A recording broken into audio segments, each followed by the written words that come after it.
What's going on, guys? I'm your host from the East Coast, Gene Man 94, here to give you guys my WWE RAW review for October 10th, 2016. So Raw kicked off. Let's get right into the show. Raw kicked off with Sasha Banks coming out, bragging about beating Charlotte last week in the main event of Monday Night Raw. And, saying she knows Charlotte is going to want a rematch, so that they should do it inside the Hell in a Cell. Why not? It's different. It's the first time something like that has ever been done, and it'll be the culmination of their whole rivalry. Do it inside of Hell in a Cell. They've revolutionized the women's division this much, so why not do something that's never been done before? So, of course, Charlotte comes out, and she's making her entrance, and then Rusev just completely no-sells her and has his entrance and just buried her. He just went straight to the ring, was like, nobody cares about y'all or this title or your women's division or nothing you guys are doing. This is my ring. This is my time. Y'all can just go on somewhere. So then Charlotte gets into the ring after getting her entrance interrupted, snatches the mic away from him and was like, okay, I know the title is on Sasha right now, but who in the hell do you think you are? You don't disrespect the queen. And she got really, really pissed at Rusev for that. He just, no-selling him again. Just like, I don't care about you guys. Forget both of you. I want my title back. Forget it. So then Sasha got involved and, was just like snatching the mic away from him again. And then Lana got involved. She moved Rusev away and she grabbed the mic and was like, both of them need to learn their place and stop acting like little girls and learn that there are more important things than your title match. And that's when Roman Reigns came out. Because they knocked Lana out of the ring. Charlotte and Sasha knocked her out of the ring, and then they even knocked Rusev out of the ring as well. And Rusev got up on the apron like he was about to do something. So of course Roman Reigns came out to make the save, and Rusev and Lana ran away. That was pretty much it for that segment, though. After that, we had Cesaro versus Kofi Kingston. Of course, the New Day came out, did their whole little thing. Talked about Cesaro and Sheamus. They're not even friends. They're not even clicking on all cylinders. So how are they going to win the tag team championships from them? Because I guess they got one because of Mick Foley, saying that their series ended and there was no clear winner. So they got a tag team championship match. And I think they're going to do it at Hell in a Cell. But the match was hilarious, and it was just like, I watched it from a different perspective, because Sheamus was no-selling the fact that Cesaro was in this match, and he got on Facebook Live. I literally was watching the Facebook Live feed of Sheamus sitting outside the ring, just no-selling the match. He was eating popcorn and chatting it up with fans, and it was hilarious. It was so different, and I hadn't seen that before, and I was just dying laughing. The match was pretty cool. It was alright. It wasn't, too much. And it didn't even go that long. But just the fact that Sheamus has taken it to the lengths of not even paying attention to the match and live streaming from outside of the dang ring, it's just hilarious. Sheamus, I've never really cared for Sheamus. Like, after 2012, I stopped caring about him. But this Sheamus right here is just hilarious, man. I need more of this, more different type of things right here, because Raw had became, so much of the same thing that I like that they tried different things and they're trying to make new matches and trying to make new rivalries, new teams. I like the fact that they're doing stuff like that.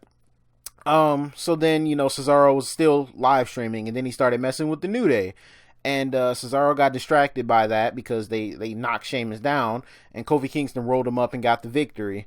So yeah, they'll be, feuding for the next couple of weeks until Hell in a Cell, but hopefully Cesaro and Sheamus get their act together, because they need to take these titles off of New Day.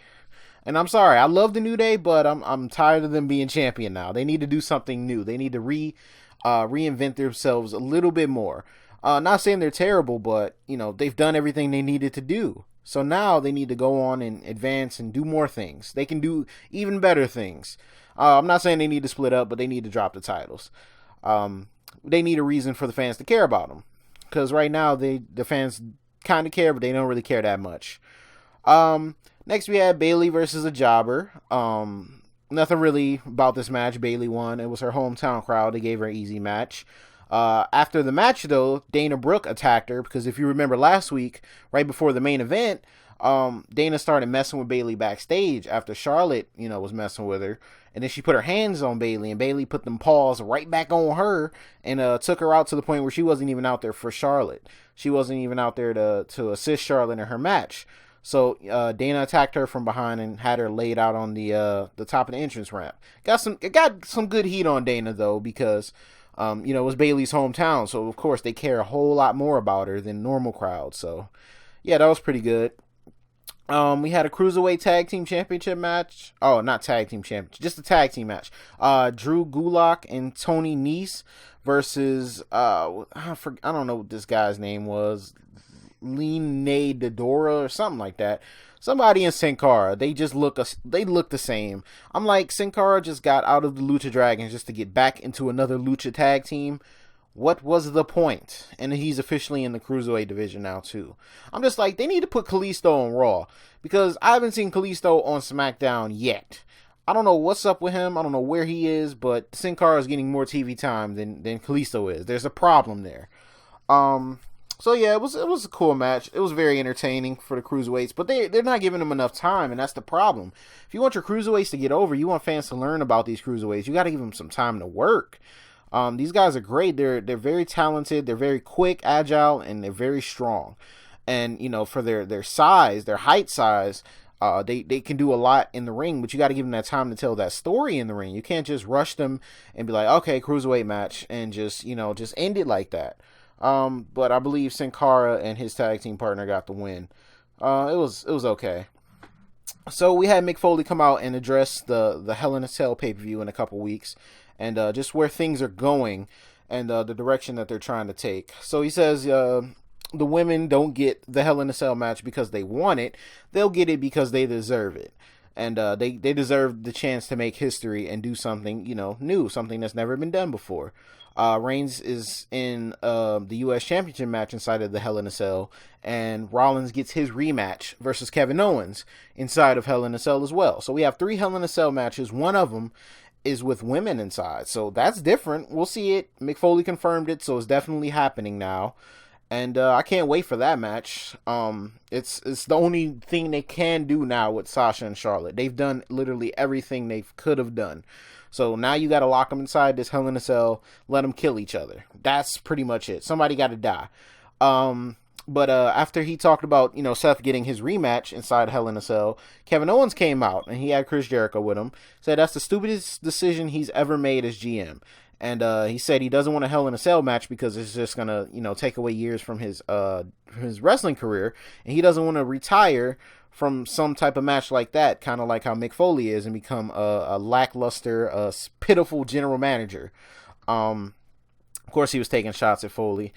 And, he doesn't want to end up like Foley did. And Jericho was like, since he's granting requests, he should give them a private jet. And he was like, you know what? It's probably because you don't like me. That's why. You're taking it out on my best friend Kevin Owens because you don't like me. You haven't liked me since I came to the WWE, since you've met me all the way back, in WCW days. And that's the reason you're taking it out on Owens. And then he was like, you know what? For that, you just made the list. And he puts Mick Foley on the list of Jericho.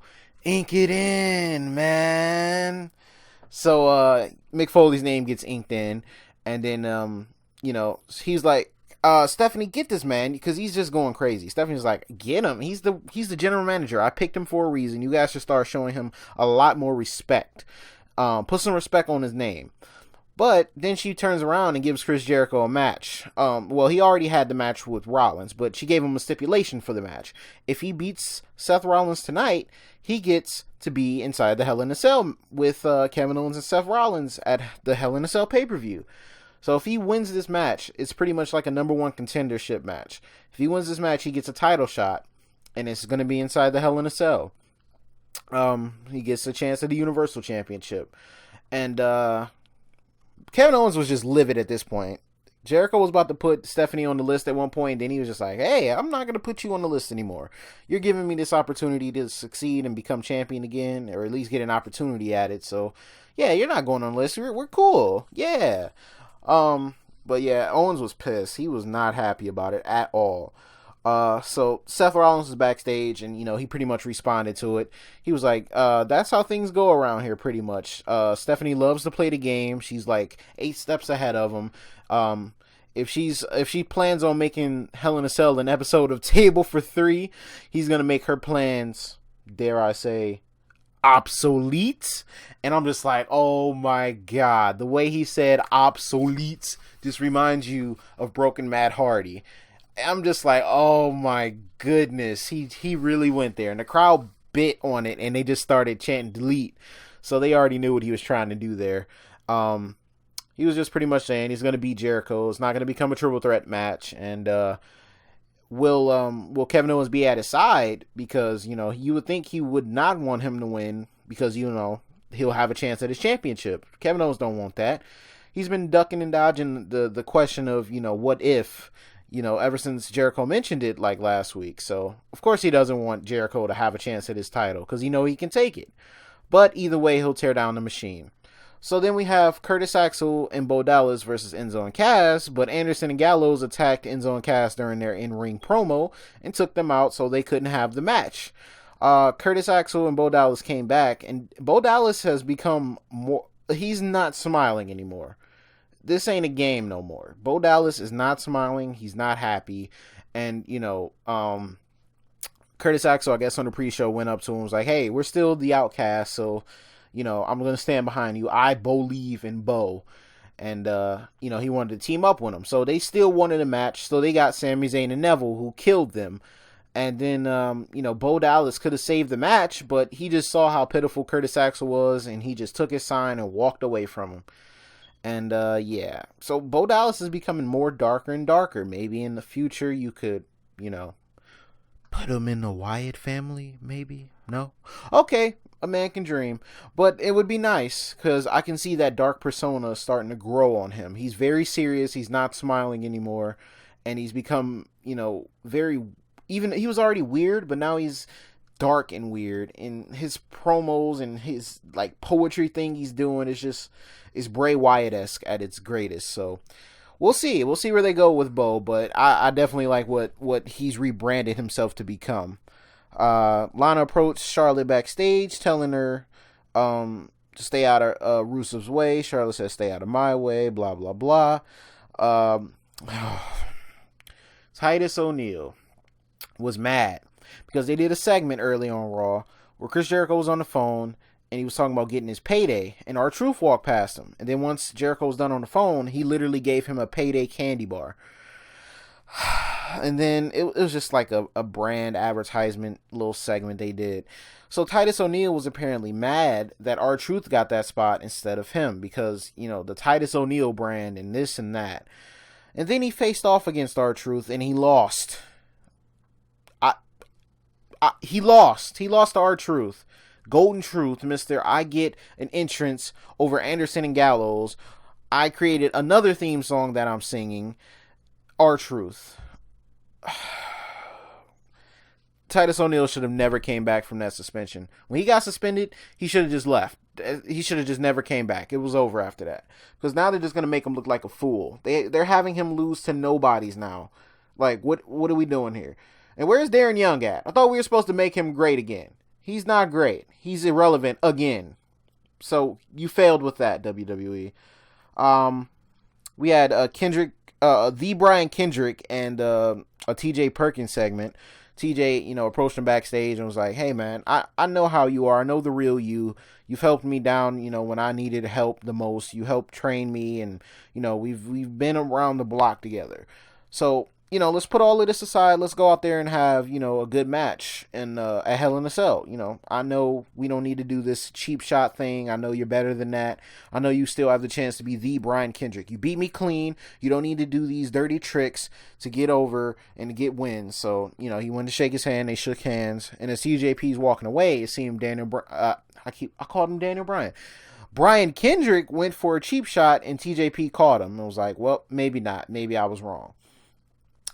We had Braun Strowman destroy two jobbers. These two guys are just like the two oddest looking pair I've ever seen in my life. After that, though, he warned Foley again to get some real competition, or whatever happens is on Foley's head. he was like, you thought I was playing, but now you want to just insult my intelligence and just give me 2 people I can just destroy again. I don't need 2 people. I don't need 3 jobbers. I don't need 4. Just give me somebody that's legit. Even in Braun Strowman during the match, he did like this running double foot thing, and it was impressive. He said on Stone Cold's podcast that he has a bunch of moves he can do that people are going to be shocked when he uses them. So it's starting to come out a little bit. But I think this man can really go. And I think that they have something good here. If they invest the time and stock into him and actually give him something that's meaningful. So we'll see where it goes with the Braun Strowman. But yeah, that was cool. We had the tag team match, the mixed tag team match that they made earlier in the night. It was Charlotte and Rusev versus Sasha Banks and Roman Reigns. The match was pretty solid. It was a pretty solid match. Reigns and Rusev pretty much carried the load of this match, and the women got the hot tag portion of it. That's pretty much what it was. It was more of a feel-good match, if anything, because Reigns and Sasha pretty much dominated the whole entire match. The chemistry between Rusev and Charlotte from earlier was just non-existent.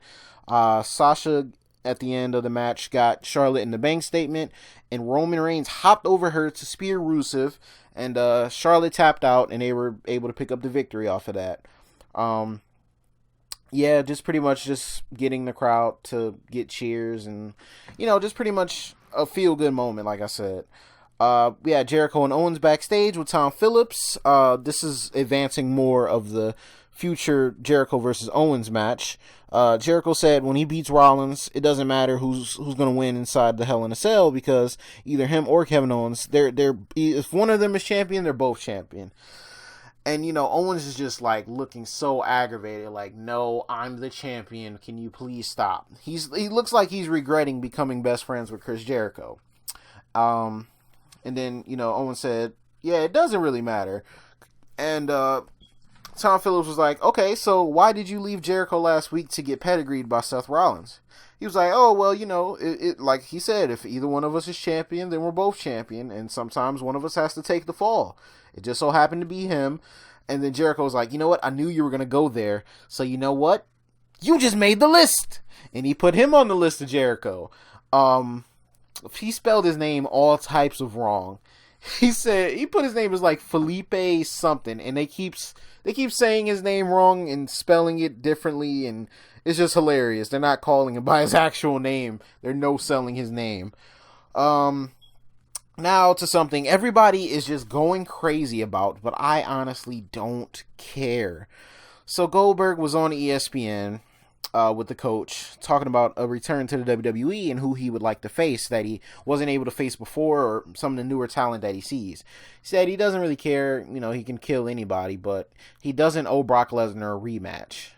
And, he's already beat him, and that's that.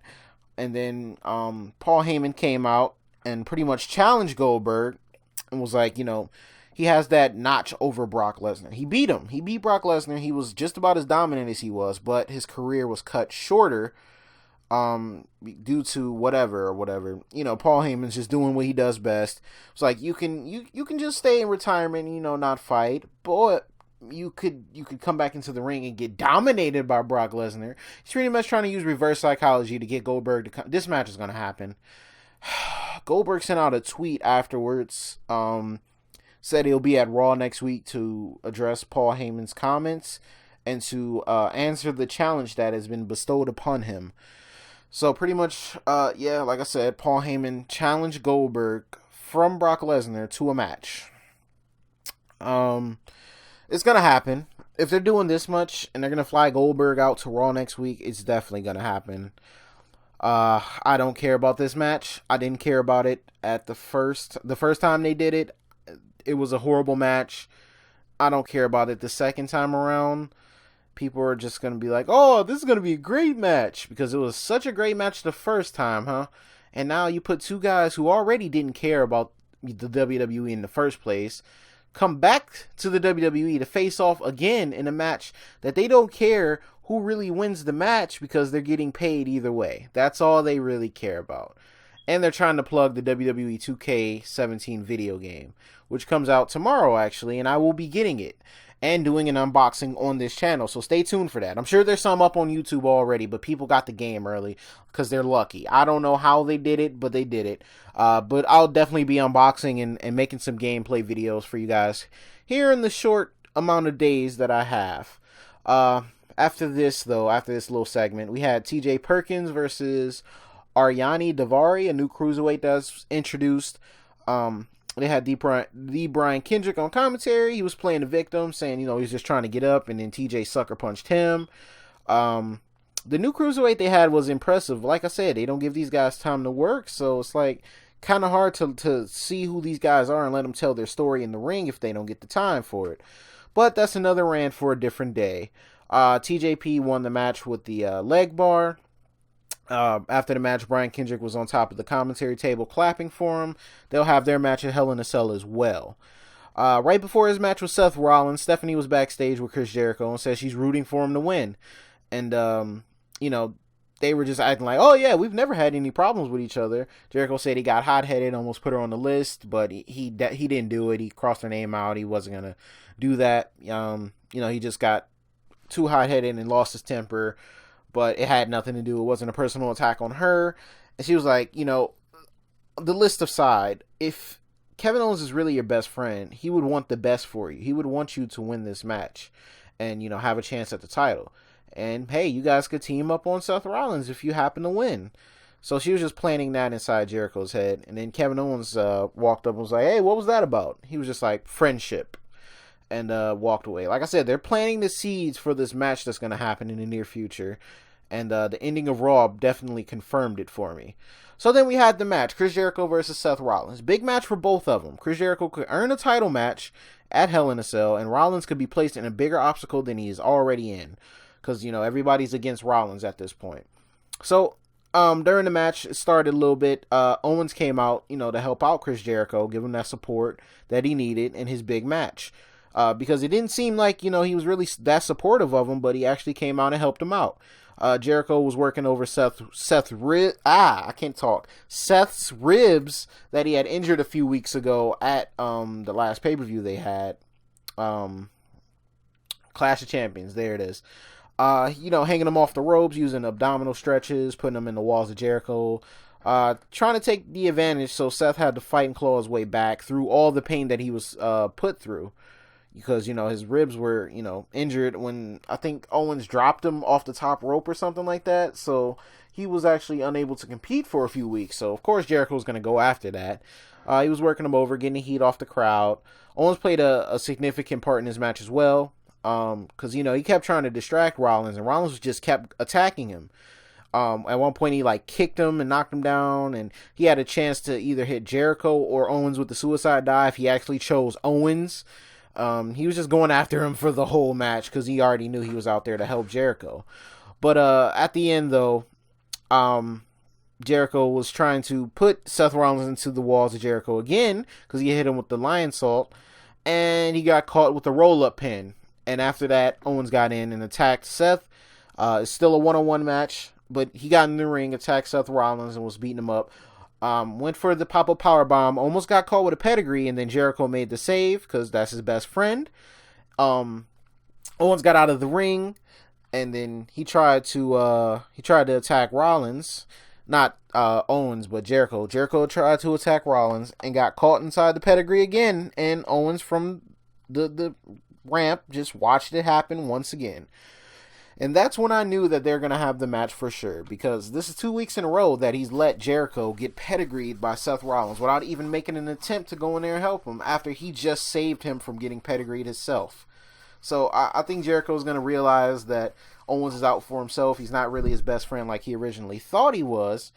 And that's what's going to happen.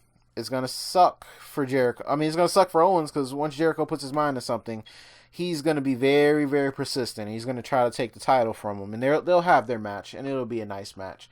But we've seen this coming for a long time now, so it was to be expected. Raw wasn't terrible. Okay, I'll give it that. Raw was watchable. Some good things happened. They advanced some storylines, told some stories. Still think they're messing up with these cruiserweights. The jobber matches were whatever. They were jobber matches. The real matches they did have, though, that they were pretty cool. Mixed tag match was cool. The main event was all right. Yeah, it was pretty cool. They're just leading up to Hell in a Cell at this point, and they're trying to outdo No Mercy. No Mercy wasn't, like I said, the greatest pay-per-view. It was a solid pay-per-view, but Raw's trying to take advantage of that and deliver a very strong pay-per-view, which they have all the opportunity in the world to do. So we'll see where it goes from there. But I want to know what you guys thought of Monday Night Raw. Did you think it was enjoyable? Did you turn it off and turn on Monday Night Football? Let me know what you guys thought in the comment section below. Like the video if you guys enjoy. Subscribe if you guys are new. Also, drop a like on the video and subscribe if you guys are ready for WWE 2K17 to come out. Because I'm definitely doing gameplay on that. And I will be doing an unboxing video tomorrow. So stay tuned for that. And I'll talk to you guys later. Thank you guys for watching. Peace. For watching. Peace. For watching. Peace. For watching.